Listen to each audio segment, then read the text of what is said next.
On the morning of June 7, 1992, three women disappeared from a quiet home in Springfield, Missouri. There were no signs of forced entry, no broken windows, no struggle. Their cars were parked outside. Their purses were inside.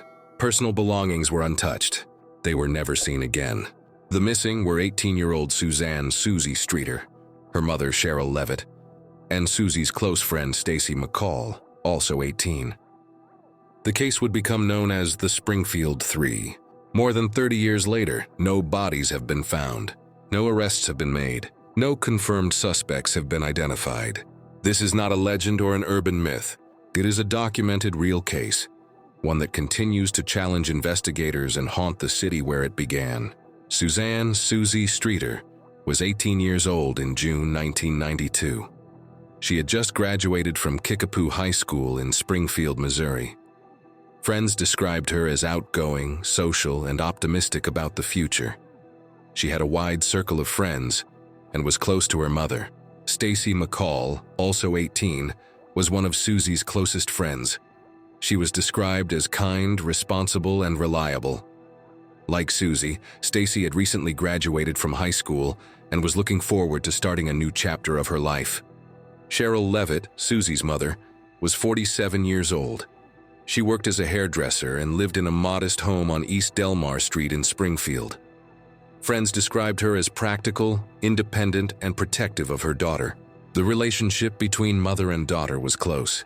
They had recently moved into the Delmar Street house after a period of instability, and Cheryl had taken pride in fixing up the home.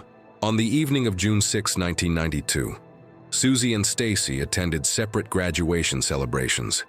The original plan was for the girls to stay overnight at a friend's house, but that plan changed late in the night. Instead, they decided to go to Susie's home. This decision would later become one of the most scrutinized details of the case. Nothing about the women suggested they were preparing to leave town. They had plans for the next day. Stacy was expected to return home early. Susie had commitments. Cheryl had work scheduled. They were living ordinary lives and expecting an ordinary morning. Sometime after 2 a.m. on June 7, 1992, Susie Streeter and Stacy McCall arrived at Cheryl Levitt's home on East Delmar Street. The house was located in a quiet residential neighborhood, not isolated and not considered dangerous. Neighbors later reported hearing no unusual noises. There were no reports of screaming, arguing, or disturbances. Inside the house, everything appeared normal. Beds were unmade, suggesting the women had gone to sleep or were preparing to. The television was off. No food was left out. Nothing appeared rushed.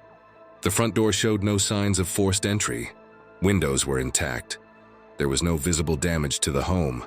At some point during the early morning hours, something happened that caused all three women to leave the house, willingly or under coercion. By mid-morning, friends and family began to worry when Stacy did not return home, and phone calls went unanswered.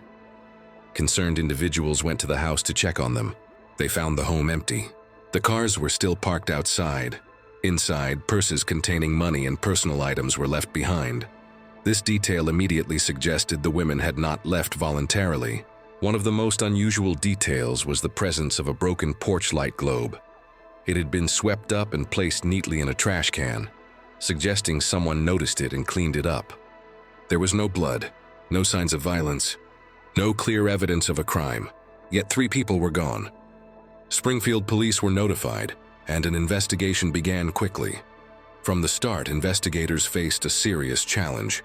There was no clear crime scene. Without evidence of violence or forced entry, determining what had happened was difficult. Interviews were conducted with friends, neighbors, and family members.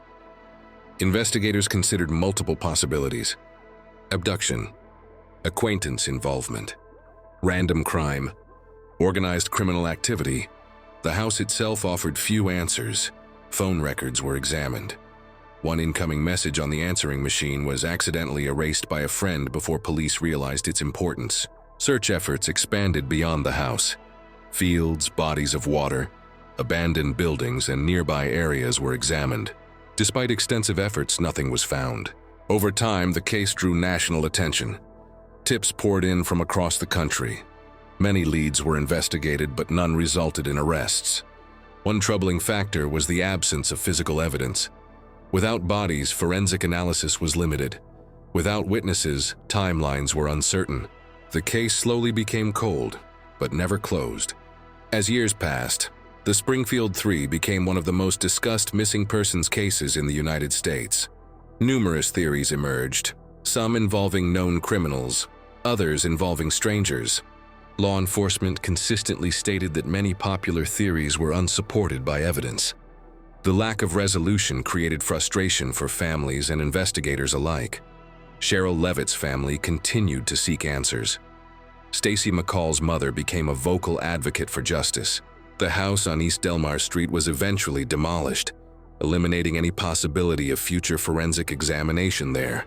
Despite advances in technology, the case remained stalled. No confirmed sightings were reported. No remains were recovered. The disappearance of 3 people from one home without evidence remained unexplained. The Springfield Three remains unsolved because the case began without clear evidence and lost critical moments early. The women disappeared quietly. They left behind their belongings. They vanished without witnesses. Time worked against the investigation. Evidence deteriorated. Memories faded. Opportunities passed. This case matters because it demonstrates how fragile certainty can be, and how even ordinary places can become scenes of permanent mystery. The Springfield Three were real people, living real lives in a real city. They did not disappear into legend. They disappeared into silence, and that silence remains.